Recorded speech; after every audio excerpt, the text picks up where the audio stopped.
자, 직류기에서는 총 4가지의 손실이 존재합니다. 첫 번째로는 기계손이 있고요. 두 번째로는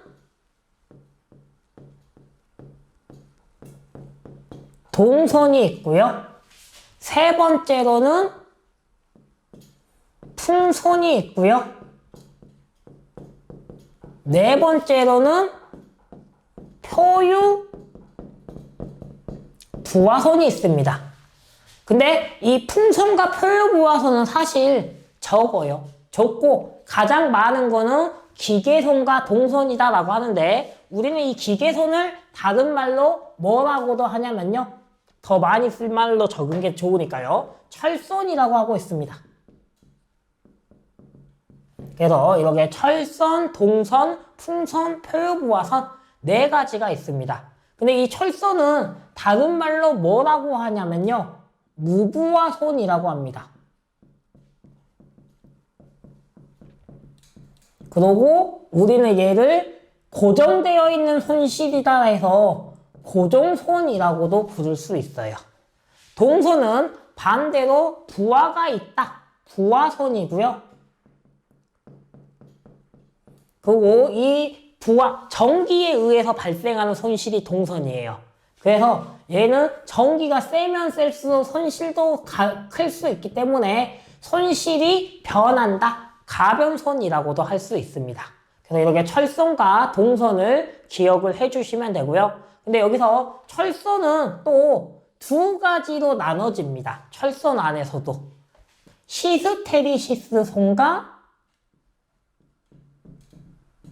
와류선이라고 합니다.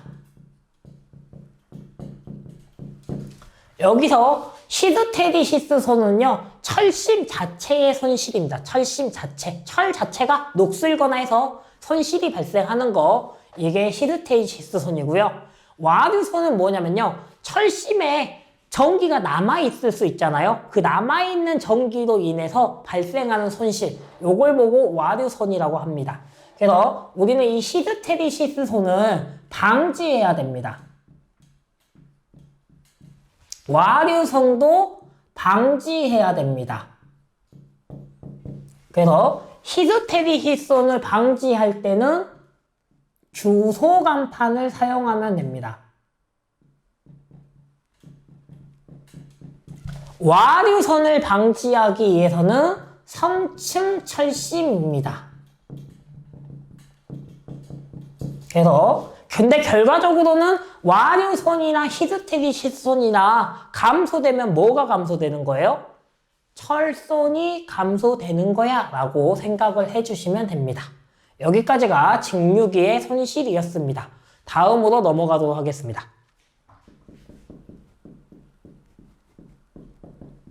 전압병동률은 이 입실론을 구해라 입니다. 근데 이게 유전율 아니에요. 기기에서는 전압병동률 입실론으로 표현하고 있습니다. 그래서 입실론은 전압병동률은 어떻게 구하냐? V n분의 V 제로 빼기 V n 곱하기 100을 해주면 됩니다. 여기서 곱하기 100을 해주는 이유는 전압병동률의 단위가 퍼센트이기 때문에 곱하기 100을 해서 퍼센트로 만들어 주셔야 됩니다. 그래서 여기서 그러면은 VN은 뭐냐? VN은 전격 전압입니다. V0는 뭐냐? 무부하 전압입니다. 그래서 전격 전압 분의 무부하 전압 빼기 전격 전압 곱하기 100을 하면은 전압이 얼마나 변동됐냐? 전압 변동률을 구할 수 있습니다. 자, 다음은 효율을 구하는 겁니다. 효율이란 게 기계가 얼마나 효과적으로 우리가 일을 하냐? 요 효율입니다. 그래서 효율은 기호로 요렇게 효율 표시를 하고 있고요. 효율은 2가지가 나올 거예요. 첫 번째는 실측 효율.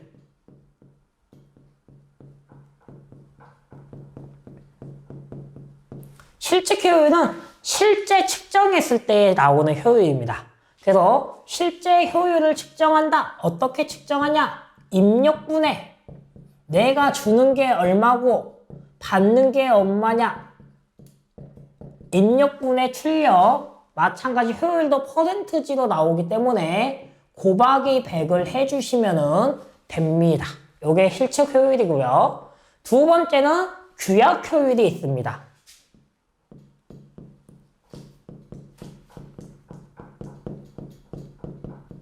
규약 효율은 이론상의 효율이다라고 생각하시면 됩니다.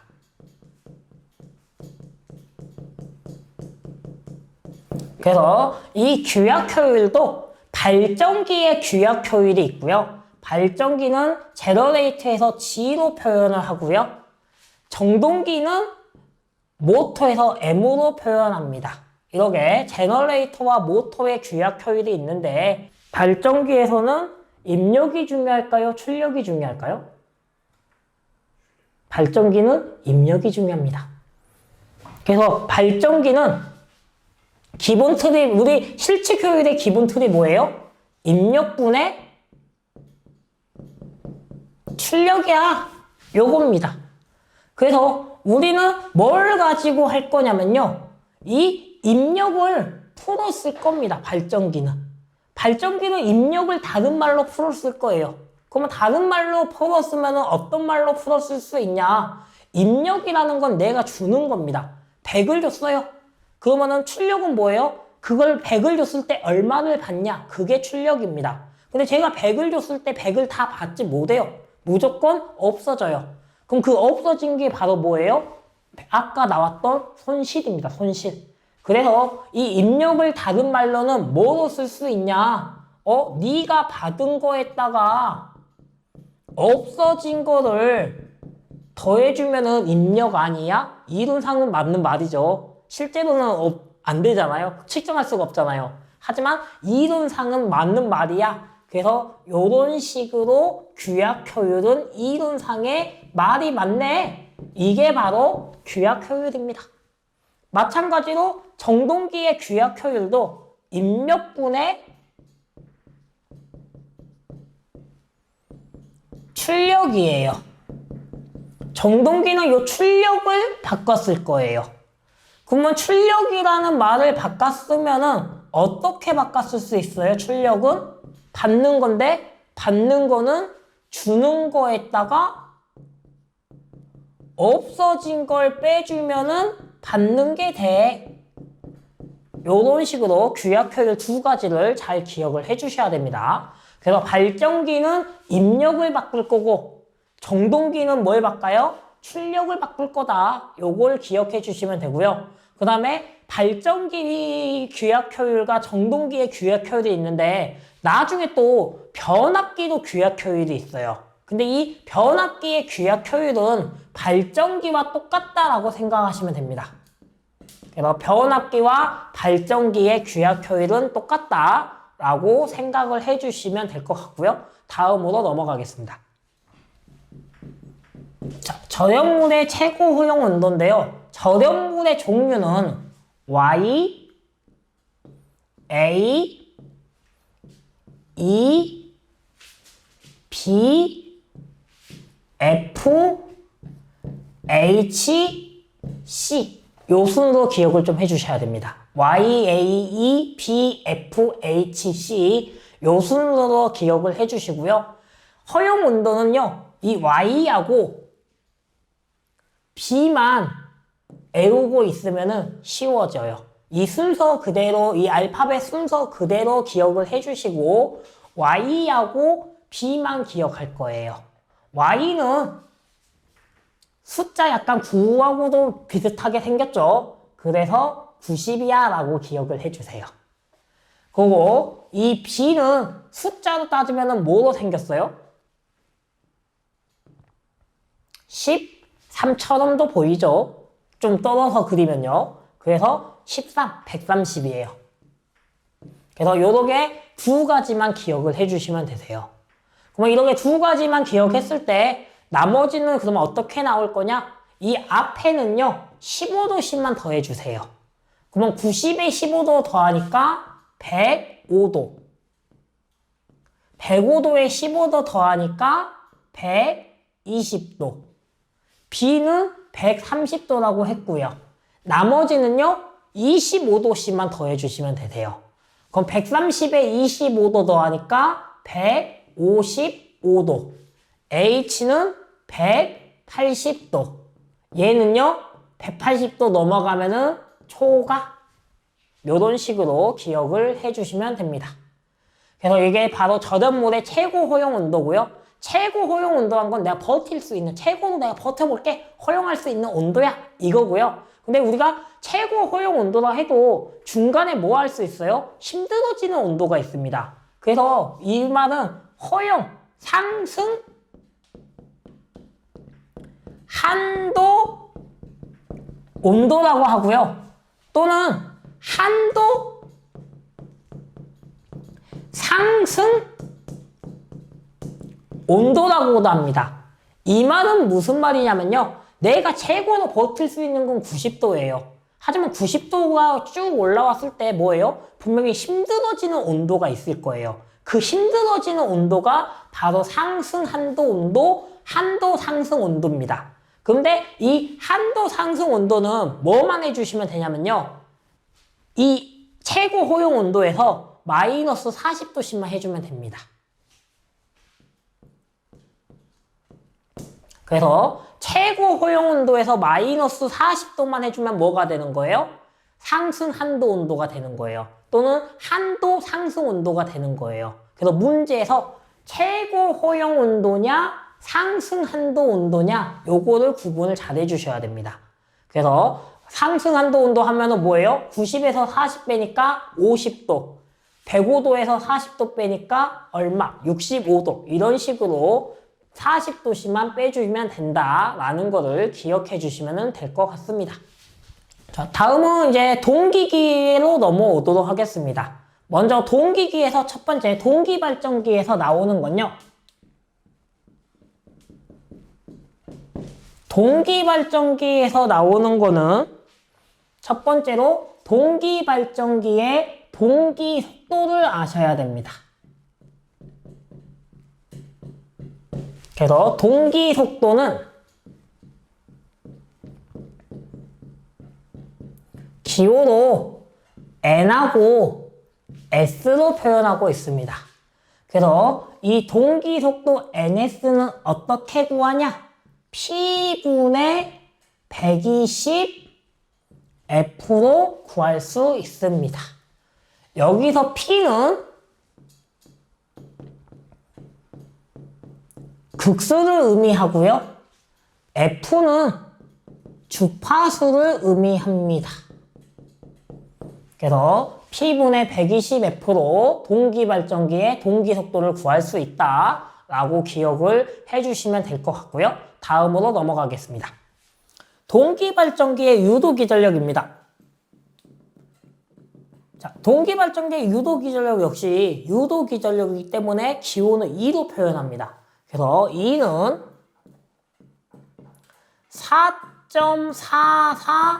4.44K 주파수 F 오메가 파이 요렇게 유도기죠. 동기발전기의 유도기전력은 4.44K F 오메가 파이다. 요걸 기억해 주시면 될 것 같고요. 다음으로 넘어가겠습니다. 동기발전기도 특성 곡선이 있어요. 똑같아요. 증류기하고. 외부 특성 곡선, 무부하 특성 곡선, 부하 특성 곡선 똑같이 나오고요. 근데 이 동기발전기는 여기에다가 곡선이 하나 더 나옵니다. 바로 삼상 단락 곡선이라는 게 하나 나옵니다. 근데 이 삼상 단락 곡선은 뭐와 뭐의 관계냐? 단락전류 IS와 계좌전류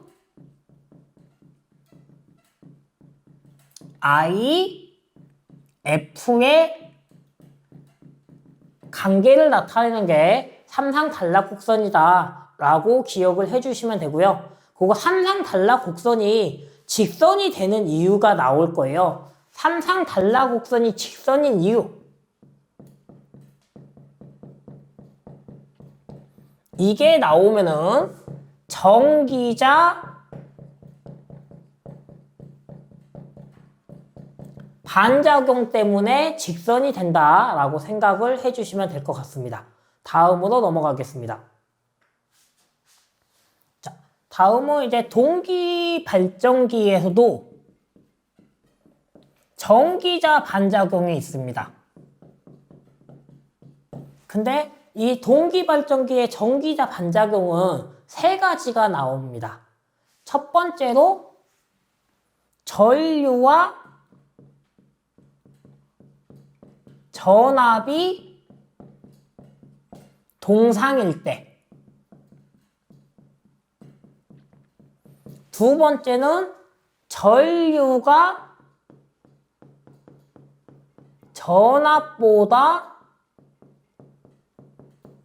2분의 파이 90도 만큼 느릴 때. 세 번째는 전류가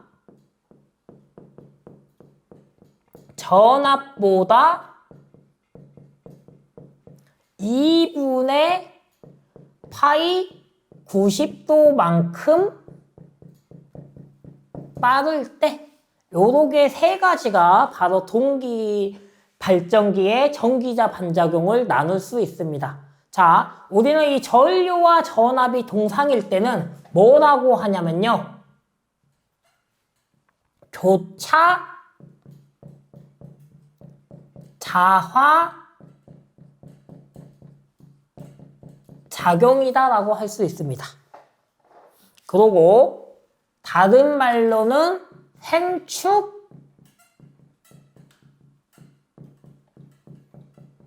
반작용이다 라고 할 수 있습니다.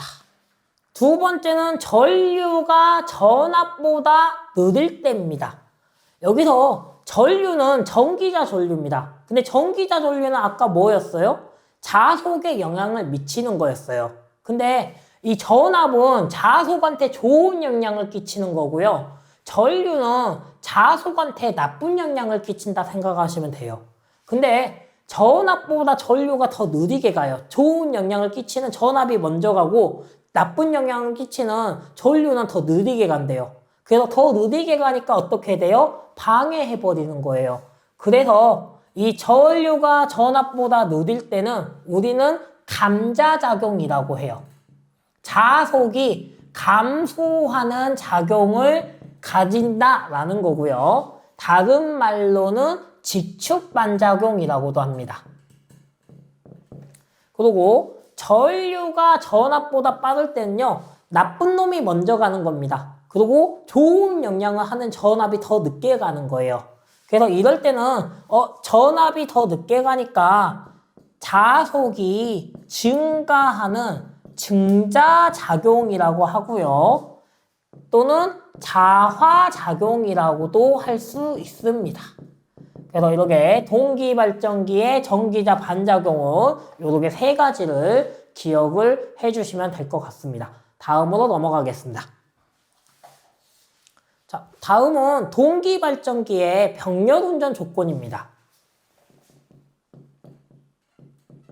자, 동기발전기의 병렬운전 조건은 저는 파, 크, 주, 위, 상 요렇게 요거 있습니다. 파, 크, 주, 위, 상. 여기서 파는 파형입니다. 파형이 같을 것. 크는 크기입니다. 크기가 같을 것. 주는 주파수입니다. 주파수가 같을 것. 위는 위상입니다. 위상이 같을 것. 요즘은 요 상은 좀 많이 안 나오고 있지만은 상도 나올 때도 있어서 상은 상회전이 같을 것입니다. 근데 뭐의 파형이 같고 뭐의 크기가 같고 뭐의 주파수 같고 뭐의 이상이 같고 뭐의 상회전이 같냐? 바로 기전력, 전압의 파형이 같을 것, 기전력의 크기가 같을 것, 기전력의 주파수가 같을 것, 기전력의 위상이 같을 것, 기전력의 상회전이 같을 것. 요게 같아야지만 뭐 할 수 있어요? 동기발전기를 병렬운전할 수 있다. 그래서 동기발전기의 병렬운전 조건이 아닌 것 해가지고 이 5개 중에 하나 나올 수 있습니다. 그래서 파크 주의상으로 꼭 기억을 해주셔서 파크 주의상만 찾으면 되겠죠. 그럼 파크 주의상이 아닌 게 답이 됩니다. 그 다음에 이렇게 같을 것이 나올 수도 있는데 만약에 얘들이 다르면은 어떠한 현상이 일어나냐가 요즘에 문제에서 나오긴 해요. 어떤 현상이 일어나 만약 다르면은 동기발전기의 병렬운전 조건은 같아야지만 된대. 그러면은 만약에 다르면은 무슨 현상이 일어나? 그래서 마찬가지 파크주의상으로 기억을 하셨으면은 그대로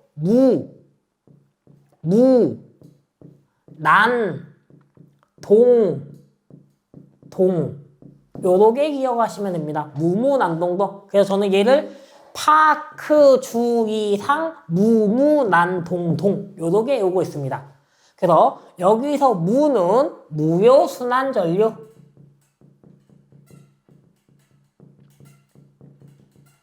여기서도 무도 무효순환전류,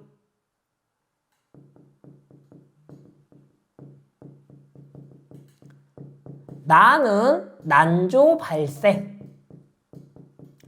동은 동기화 전류. 근데 이 동기화 전류의 다른 말은 유효순환 전류.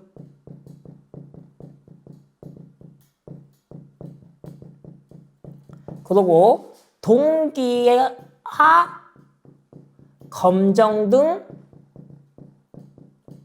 점등. 요렇게 다르면은 무무난동동이고 같아야 되면 파크 주의상이 같아야 된다. 요렇게 동기발전기의 병렬운전 조건을 기억을 해 주셔야 됩니다. 다음으로 넘어가겠습니다. 자, 다음은 동기발전기의 위상특성 곡선입니다. 위상특성 곡선은 전기자 전류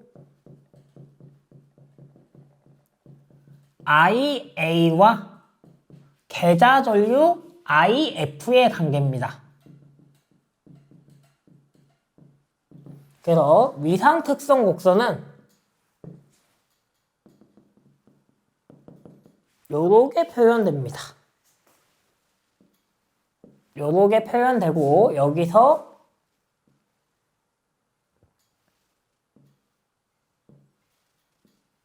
요런 식으로 곡선이 표현됩니다. 그래서 얘는 전부와 얘는 2분의 1부와 얘는 무부하 요렇게 표현할 수 있고요. 전부와의 다른 말은 전체부하입니다. 그래서 가장 무겁습니다. 그래서 얘는 무거울 중부하라고 쓰고요. 2분의 1부하는 절반에 있습니다. 그러면은 전체보다는 어때요? 가볍죠. 그래서 얘는 경부하라고 쓰고 있습니다. 가벼울 경부하. 무부하는 아예 없는 거니까요. 그래서 무부하. 요렇게 이상특성 곡선이고요. 마찬가지로 여기가 전기자 전류가 되고 여기가 계자 전류가 됩니다. 근데 지금 이상특성 곡선은요. 이 점선. 제가 그려놓은 요 점선이 제일 중요합니다. 이 점선은 뭘 나타내냐? 바로 역률을 나타냅니다. 역률. 그래서 역률을 나타내는데 이 역률이라는 게 뭐냐? 역률이 1이다라는 소리입니다.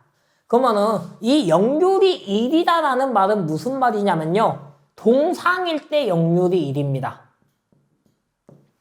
전류와 전압의 이상차가 없어야 돼 라는 겁니다. 그러면 전류와 전압의 이상차가 이제 얘는 전류와 전압의 이상차가 생긴 거고요. 얘도 전류와 전압의 이상차가 생긴 겁니다. 그래서 여기 가운데에 있을 때는 동상이다. 이상차가 없다라는 거고요. 여기로 갈수록 이제 이상차가 있다라는 겁니다. 그래서 뒤로 갔을 때는 뒤진다. 앞으로 갔을 때는 앞선다. 요 개념으로 봐주시면 됩니다. 그러면 지금 전류가 뒤진다라는 소리예요. 전류가 앞선다라는 소리예요. 그러면 저희가 전류가 늦은 거 뭐였어요? 코일이었죠. 그래서 이 뒤졌을 때는 리액터처럼 사용할 수 있어요. 뒤졌을 때는 리액터처럼 작용할 수 있고요. 그 다음에 전류가 앞선 거는 뭐였어요? 콘덴서였어요. 그래서 앞설 때는 콘덴서처럼 사용할 수 있다라는 소리입니다. 요 이상특성 곡선을 요러 개 정도로만 기억을 해주시면 될 것 같고요. 다음으로 넘어가겠습니다. 자, 이렇게 동기기까지 끝났고요. 이제 저희는 변압기로 넘어오겠습니다. 변압기의 기본 원리는요. 전자유도작용이다 라는 거 요게 시험에 나올 수 있어서 전자유도작용으로 인해서 변압기가 작동한다. 요거 하나 기억해 주시고 넘어가겠습니다. 다음은 이제 변압기의 곤수비입니다. 자, 변압기의 곤수비인데요.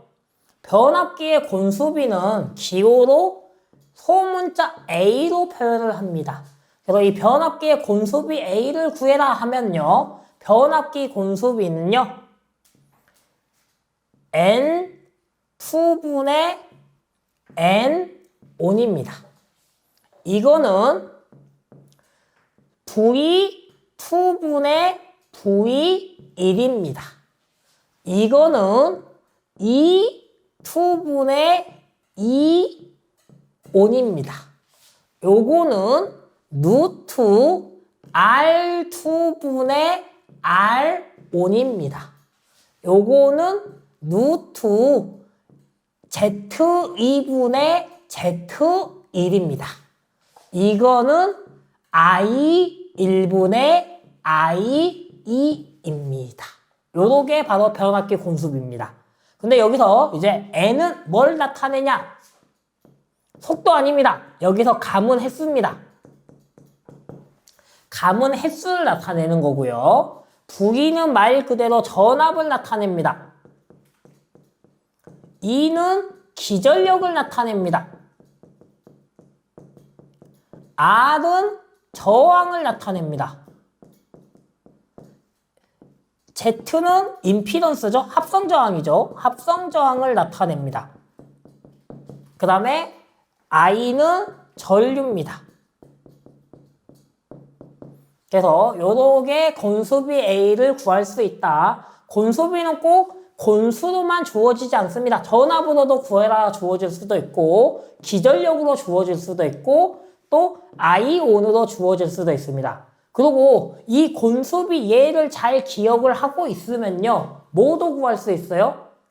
1차 곤수가 얼마고 곤수비가 얼마다. 이때 2차 곤수는 얼마냐? 이렇게 물어볼 수도 있습니다. 뭐만 해주면 돼요? 곤수하고 얘들하고 자리를 바꾸는 문제들도 많이 나온다는 소리예요. 특히 이걸 바꿀 수 있어야 돼요. 그래서 NO는 어떻게 구할 수 있어요? NO는 A, N2로 구할 수 있다. N2는요? A분의 N1으로 구할 수 있다. 요런 식으로 바꾸는 문제가 많이 나와요. 곤수비 얼마인지 구하라 하고. 그래서 요 곤수비가 변압기에서는 계산 문제가 몇 문제 안 나오는데 그 중에 하나가 곤수비에서 거기서 문제가 나와요. 그래서 이 곤수비를 잘 꼭 기억을 해주셔야 됩니다. 그리고 다음으로 넘어가겠습니다. 자, 다음은 이제 변압기유.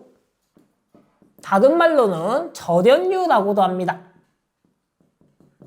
구비 조건입니다. 자, 이 변압기유는 열화를 방지하기 위해서 사용을 하는데요. 이 변압기유의 구비 조건이 있습니다. 변압기유의 구비 조건의 첫 번째. 자, 기름입니다. 기름. 기름인데 끈적끈적하면 될까요? 안 될까요? 끈적끈적하면 안 되겠죠. 그래서 점도가 낮을 것입니다. 점도가 낮아야 되고 끈적끈적하면 안 돼요. 그러면 끈적끈적 안 하면은 이제 기름이 어때요? 잘 달겠죠. 흘러야겠죠. 그래서 그걸 보고 유도성. 이동하는 유도성이 클 것입니다. 그래서 잘 움직여야 된다. 요게 첫 번째고요. 그 다음에 두 번째는 이 변압기유는 결국에는 변압기를 냉각 시켜주는 거다. 뜨거운 거를 식혀주는 효과도 가지고 있어요. 그러면은 냉각을 시켜줘야 되기 때문에 뭘가 커야 되냐? 비열이 커야 됩니다. 비열이 커서 이 비열은 온도가 끓는 겁니다. 끓는 점. 끓는 점이 커야지 잘 안 끓는다는 거예요. 저희가 물 쉽게 잘 끓잖아요. 물의 비열이 낮기 때문에 쉽게 잘 끓어요. 근데 비열이 크면은 온도가 아무리 높아져도 안 끓는다. 그래서 비열이 커야 된다. 변압기는 기름이 끓으면 안 된다는 거예요. 그래서 끓지 말고 이래야지 뭐가 크냐? 냉각 효과가 크다라는 뜻입니다. 그리고 세 번째로는 자, 기름이 불에 붙으면 될까요? 안 될까요? 변압기 안에 기름이 들어가 있는데 그게 붙으면 안 되겠죠. 그래서 인하점이 높아야 됩니다. 그리고 이 기름은 아까 끈적끈적도 하면 안 되지만 어때야 돼요? 얼어서도 안 돼요. 액체 상태로 있어야 됩니다. 그래서 응고점이 낮아야 됩니다. 그래서 응고점, 어는 점은 낮아야 되고 인하점은 불이 안 붙어야 되기 때문에 높아야 된다. 그리고 네 번째로는 온도가 높아져도 산화되지 않아야 된다는 겁니다.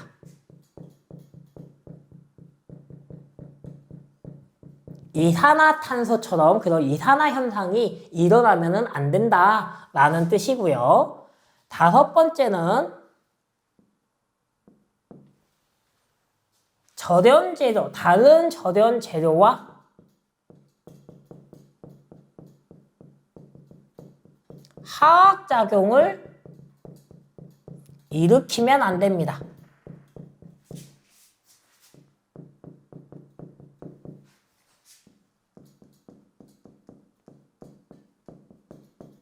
요렇게 5가지가 변압기의 구비 조건이었습니다. 자, 다음은 변압기의 열화 방지입니다. 변압기의 열화 방지하면은 3가지인데요. 첫 번째는 브리더, 두 번째는 컨서베이터, 세 번째는 질소가스 봉입. 요게 변압기의 열을 방지해주는 3가지 브리더, 컨서베이터, 질소가스 봉입이다. 요렇게만 기억해 주시면 되고요. 그 다음에 여기서 이어서 변압기의 내부 고장이다 라는 말이 나옵니다.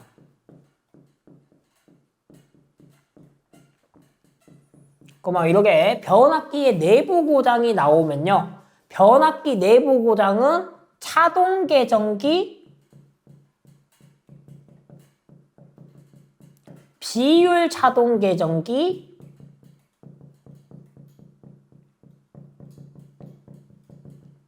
부홀즈 개정기입니다.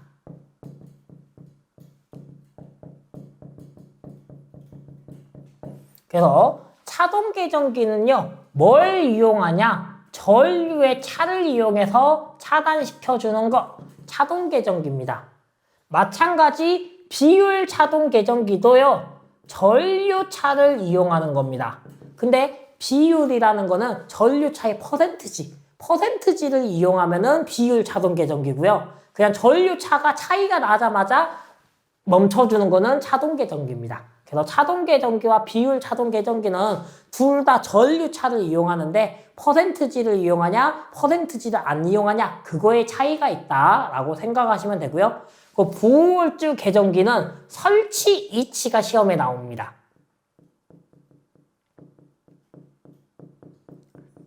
부호월주 계정기는 어디에 설치하냐? 변압기 본체 또는 변압기 주탱크,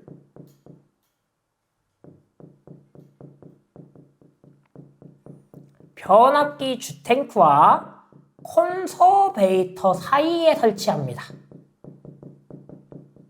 그래서 부호월주 계정기는 이 콘서베이터와 변압기 주탱크 사이에 설치한다.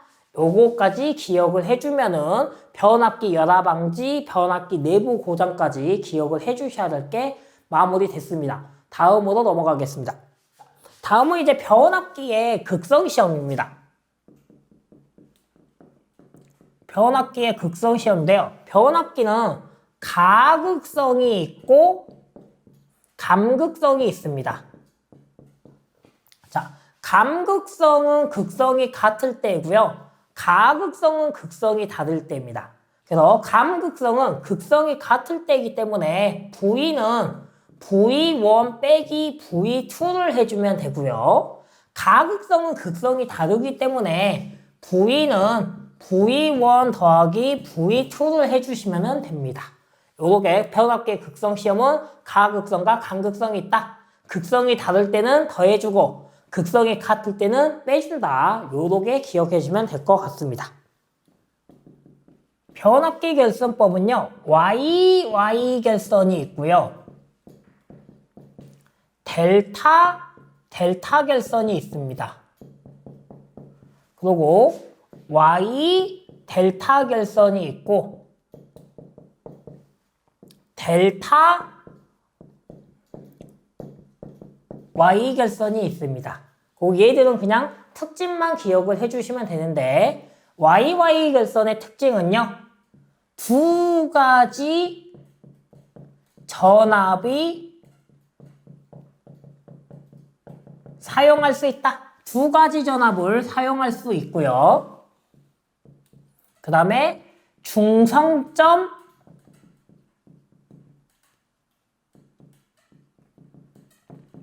접지가 가능하다라는 특성을 갖고 있습니다. 델타 결선은요. V 결선을 쓸 수 있고요. V 결선을 사용할 수 있고 단점으로는 중성점이 접지가 불가능합니다.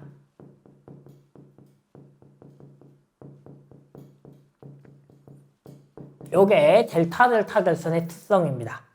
그리고 Y 델타 결선의 특징은요. 전압을 낮춰주는 강압용으로 사용하고 있습니다. Y 델타는. 반대로 델타 Y는 전압을 높여주는 승합용, 상승용으로 사용한다. 요 정도만 기억을 해주시면 될 것 같습니다. 다음은 이제 유도정동기로 넘어오겠습니다. 유도정동기에서 첫 번째는 유도정동기의 슬립입니다. 이 슬립은 미끄러짐이라고 생각하면 됩니다. 기계가 미끄러지는 겁니다. 그래서 유도정동기 슬립 S는 어떻게 구하냐? NS분의 NS-N 곱하기 100을 해서 슬립을 퍼센트지로 할 때는 곱하기 100을 하면 되고요. 슬립이 그냥 소수점으로 나올 때는 곱하기 100을 안 하시면 됩니다. 요렇게 유도정동기의 슬립을 구할 수 있고요. 여기서 NS는 동기 속도입니다. 여기서 N은 회전 속도를 의미한다. 라고 기억을 하시면 될 것 같습니다. 다음으로 넘어가겠습니다. 자, 다음은 이 슬립하고도 관계가 있어요. 바로 뭘 구하는 거냐? 회전 속도 N을 구할 겁니다.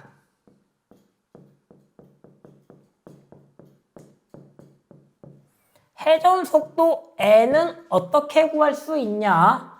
이 공식을 이용해서 1 마이너스 슬립에다가 동기 속도 ns를 곱해주면은 회전 속도 n을 구할 수 있다라는 게 나오게 됩니다. 그래서 이 유도정동기의 슬립과 회전 속도 n은 기억을 하셔야 되고요. 그러면 동기 속도는 어떻게 구해? 동기 속도 ns는 저희 동기 발전기에서 배웠었어요. 동기 속도 ns는 p분의 120f로 구한다. 요게 기본 바탕이 돼야 됩니다. 그래서 요렇게 해주면은 유도정동기의 슬립, 유도정동기에서 회전속도, 동기속도 구하는 것까지 같이 용동이 되기 때문에 이게 제일 중요합니다. 그래서 요 세 가지를 조금 같이 기억을 해 주시는 게 좋고요. 다음으로 넘어가겠습니다. 다음은 2차 동선을 구하는 건데요. 동선은 PC라고 합니다. 그리고 2차니까 2가 붙여주면 됩니다. 그래서 2차 동선 PC2입니다. 그러면 이 2차 동선은 어떻게 구하냐? 슬립에다가 2차 입력을 해주면은 2차 동선을 구할 수 있다라는 소리입니다.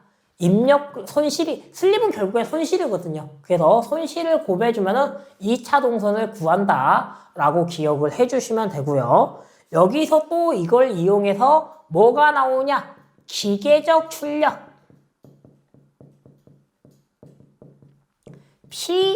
PM을 구해라고 나옵니다. 그러면은 여기서 기계적 출력 PM은 어떻게 구할 수 있냐?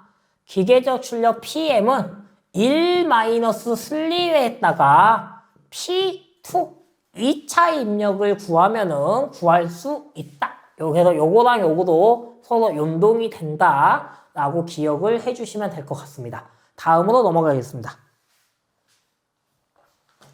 자, 다음은 유도정동기에서 온선도라는 말이 나옵니다. 유도정동기에서의 온선도 그리기가 나오면요. 얘는 세 가지만 기억하시면 됩니다.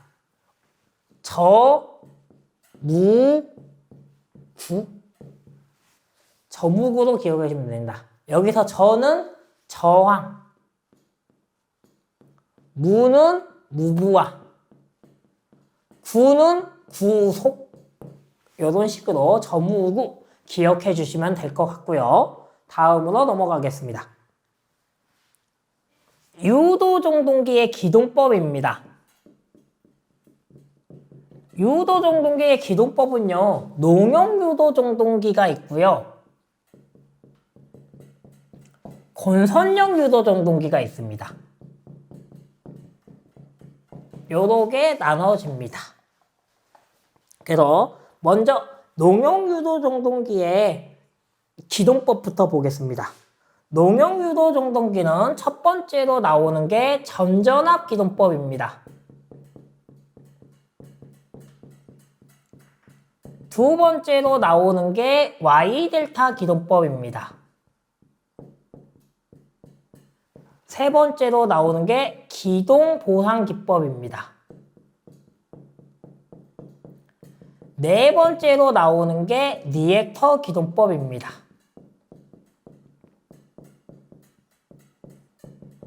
요렇게 농용유도정동기는 4개의 기동법으로 나눠져 있고요. 건선형 유도정동기는 하나밖에 없습니다. 2차 저항법. 그래서 농용 유도정동기와 건선형 유도정동기를 구분할 수 있어야 되고요. 이 농용 유도정동기의 이 기동법 정도는 기억해 주시고요. 그 다음에 또 뭘 좀 기억해 줘야 되냐. 이 점전압 기동법은 5kW 이하에 사용한다. Y델타 기동법은 15kW 이하에 사용한다. 기동보상기법은 15kW를 초과했을 때 사용한다. 리액터 기동법은 대용량에 사용한다. 요 정도만 기억하시면 될 것 같습니다. 그 2차 저항법, 권선열 유도정기는 그냥 2차 저항법 요 정도로만 기억을 해주고요. 다음으로 넘어가겠습니다. 단상 유도정동기의 기동 토크가 큰 순서입니다. 자, 단상 유도정동기의 기동 토크가 큰 순서는 마찬가지로 콘, 분, 세로 기억해주면 됩니다. 그럼 반대로 이거 뭐예요? 작은 순서는 뒤에부터 오면 작은 순서겠죠. 그래서 큰 순서로만 기억해주면 됩니다. 그래서 여기서 반은 반발 기동형입니다. 여기서 반은 반발 유도형입니다. 콘은 콘덴서 기동형입니다. 분은 분상 기동형입니다. 쇠는 세이딩 코일형입니다. 그래서 기동 토크가 가장 큰 거는 반발 기동형이고요. 작은 거는 세이딩 코일형입니다. 근데 여기서 기동 토크가 큰 순서가 아니고 역률이 좋은 순서를 물어볼 수 있습니다.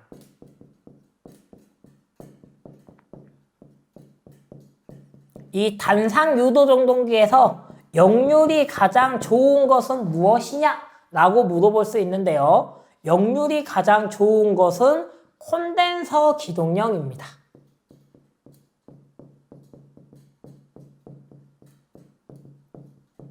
역률이 가장 좋은 거 하면은 콘덴서 기동형이다 라고 기억을 해주시면 될 것 같습니다. 자, 다음은 이제 마지막으로 정류기 쪽입니다. 정류자 쪽에 나오는 내용인데요. 정류자 쪽에서 이제 첫 번째로 나오는 건요, 이 정류회로라는 걸 아셔야 됩니다. 자, 정류회로라는 걸 아셔야 되는데, 정류회로에서 첫 번째는 단상 반파가 있습니다. 두 번째는 단상 전파가 있습니다.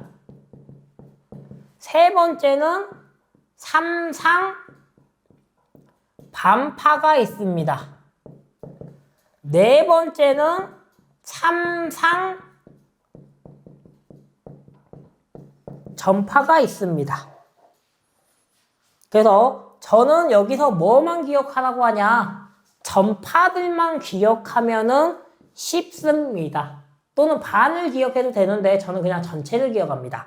그래서 단상 전파는요, 결국에는 정류회로는 뭘 구하라는 거냐면은 직류 전압을 구해봐입니다. 직류 전압을 구해봐입니다. 직류 전압을 구해봐, 직류 전압을 구해봐입니다. 교류 전압 주어지고 직류로 바꾸라는 거예요. 그러면은 교류를 주어지고 직류로 바꿀 때는 단상 전파는 교류 전압에다가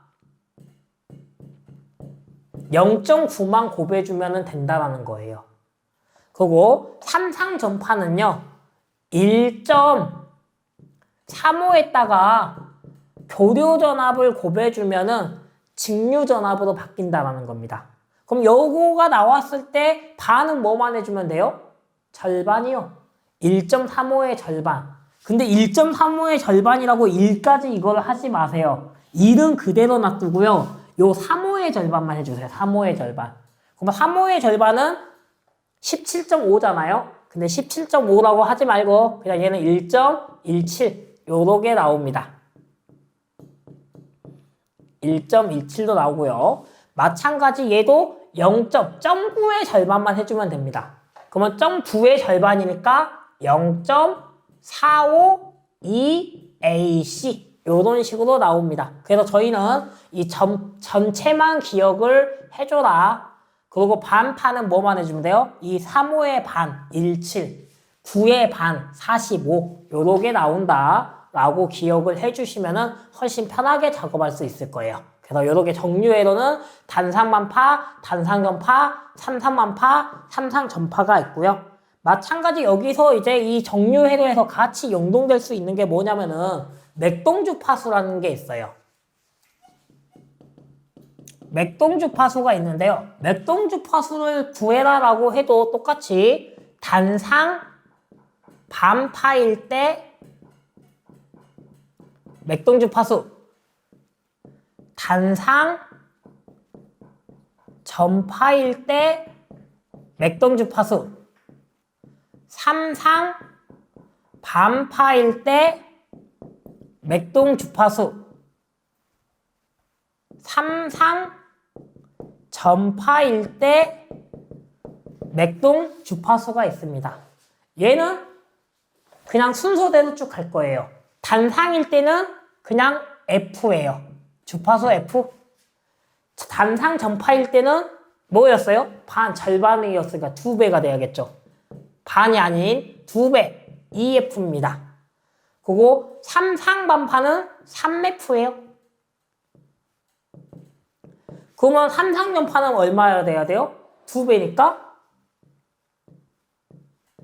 6F. 요렇게 나옵니다. 그래서 얘도 마찬가지로 삼상전파는 6F라고 기억하면 되고 얘는 2F라고 기억하고 반은 뭐예요? 절반 나눠주면 되겠죠? 6의 절반 3, 2의 절반은 1F인데 그냥 1은 없는 거니까 F로 표현된다 라고 기억해 주시면 될 것 같습니다.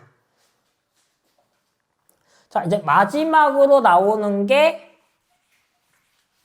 사이리스터 쪽입니다. 다이리스터 또는 사이리스터라고 하는데요.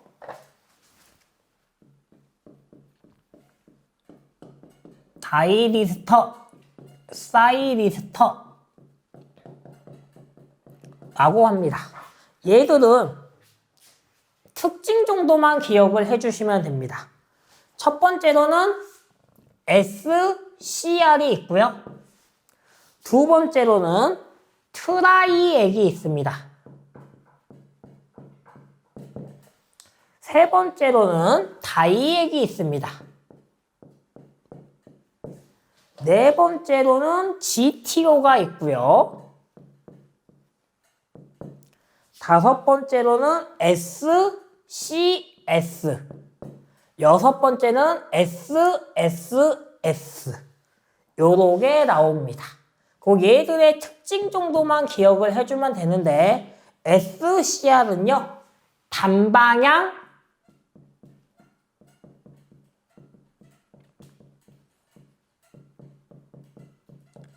삼단자다라고 기억을 해주시면 되고요.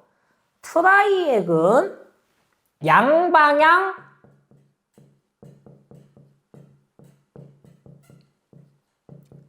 삼단자다라고 기억을 해주면 됩니다.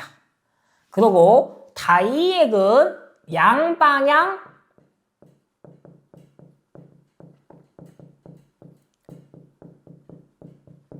이단자라고 기억을 해주시면 되고요. GTO는 SCR처럼 단방향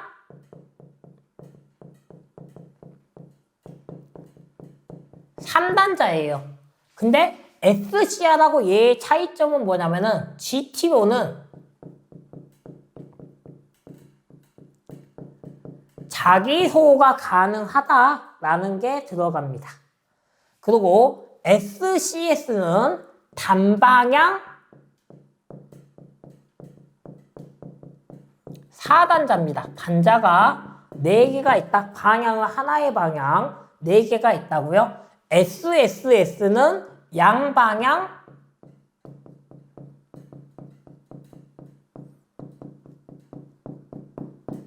이단자다. 이런 식으로 정도로만 기억을 해주시면 될 것 같습니다. 이렇게 다이리스터까지 해가지고요. 전기기기에 직류기, 동기기, 변압기, 유도기, 정류기에 대한 요점 정리를 마쳤습니다. 이렇게 전기기기 요점 정리는 마무리하도록 하겠습니다. 고생하셨습니다.